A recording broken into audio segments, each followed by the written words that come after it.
નો લોકમેળો યોજાયો છે ત્યારે ભક્તોનું ઘોડાપૂર જોવા મળ્યું હતું। ચૈત્રી પૂનમે માં બહુચરનો પ્રાગટ્ય દિવસ હોવાથી પ્રતિવર્ષ અહીં ત્રિદિવસીય લોકમેળો યોજાય છે। 12 એપ્રિલ સુધી ચાલનાર તીર્થધામ બહુચરાજીના ચૈત્ર પૂનમના લોકમેળાના બીજા દિવસે પગપાળા યાત્રીઓની સંખ્યા ગરમીને કારણે ઘટી હતી। અહીં આવતા દર્શનાર્થીઓ માટે વિશેષ સુવિધાઓ ઊભી કરવામાં આવી હતી અને મંદિરોમાં પુરુષો અને મહિલાઓ માટે દર્શનની અલિયાદી વ્યવસ્થા સાથે પ્રવેશ દ્વાર પોલીસ લાઇન તરફથી કરવામાં આવ્યું હતું, જ્યારે અન્ય 3 દરવાજા યાત્રિકોને બહાર જવા માટે મુકાયા છે। ગરમીને ધ્યાનમાં રાખીને મંદિર પરિસરમાં મંડપમાં સ્પ્રિંકલર લગાવવામાં આવ્યા છે અને તીર્થધામને જોડતા માર્ગો પર સેવા કેમ્પની પણ વ્યવસ્થા કરવામાં આવી છે।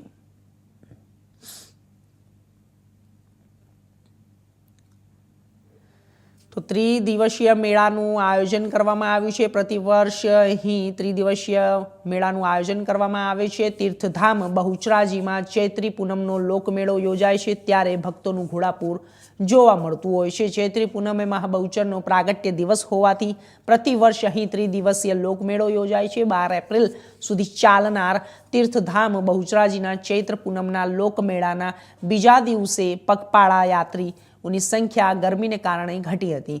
અહીં આવતા દર્શનાર્થીઓ માટે વિશેષ સુવિધાઓ ઊભી કરવામાં આવી છે।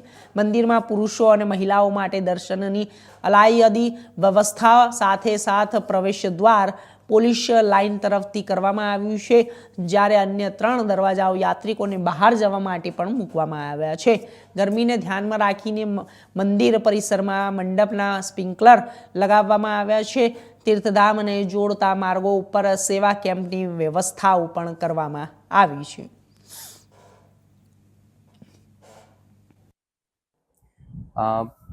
આ ચૈત્રી પૂનમના મેળામાં 10 લાખથી વધુ માઈ ભક્તો દર્શન માટે આવે છે।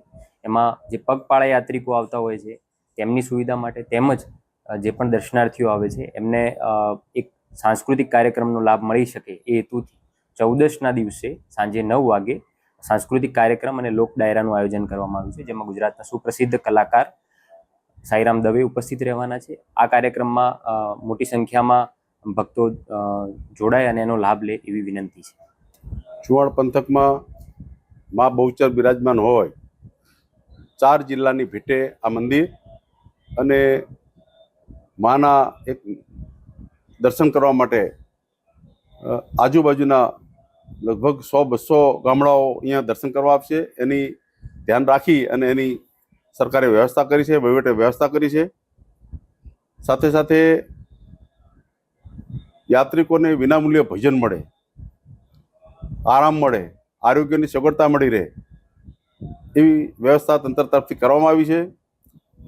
ખાસ કરીને ઉનાળો છે, ગરમીનું વધારે પ્રમાણ હોવાથી અહીંયા મંડપમાં ફુવારા સિસ્ટમ પણ રાખવામાં આવી છે। એનાથી ગરમી ઓછી લાગે, માના દર્શન શાંતિથી દર્શન થાય અને મેળાનો આનંદ માણે એ માટેની તંત્રએ પૂરેપૂરી વ્યવસ્થા કરી। જાણીએ છીએ તેમ આદ્યશક્તિમાં બહુચરાજી માતાની આ પવિત્ર ભૂમિમાં દર વર્ષે જેમ માતાજીનો પ્રાગટ્યોત્સવ હોય એ પ્રમાણે આ વર્ષે પણ તારીખ 10, 11, 12 એપ્રિલ 3 દિવસ સુધી બહુચરાજી ખાતે માં આદ્યશક્તિ બહુચરાજી માતાના સાનિધ્યમાં જ્યારે લાખો શ્રદ્ધાળુઓ, યાત્રાળુઓ અને માઈ ભક્તો આવતા હોય ત્યારે આપણે ટ્રસ્ટ વતી અને વહીવટીતંત્ર વતી આપણી સૌની પણ ફરજ બને છે અને એના માટે જ આજે છેલ્લી 15 દિવસથી આપણે અહીંયા જિલ્લાનું સમગ્ર વહીવટીતંત્ર, સૌ પદાધિકારીશ્રીઓ, ધારાસભ્યશ્રી, અહીંયાના સૌ પદાધિકારીઓ સાથે રહી અને આવનાર યાત્રાળુઓને આપણે ખૂબ જ સારામાં સારી સગવડ આપી શકીએ એ પ્રમાણેનું આયોજન કર્યું છે।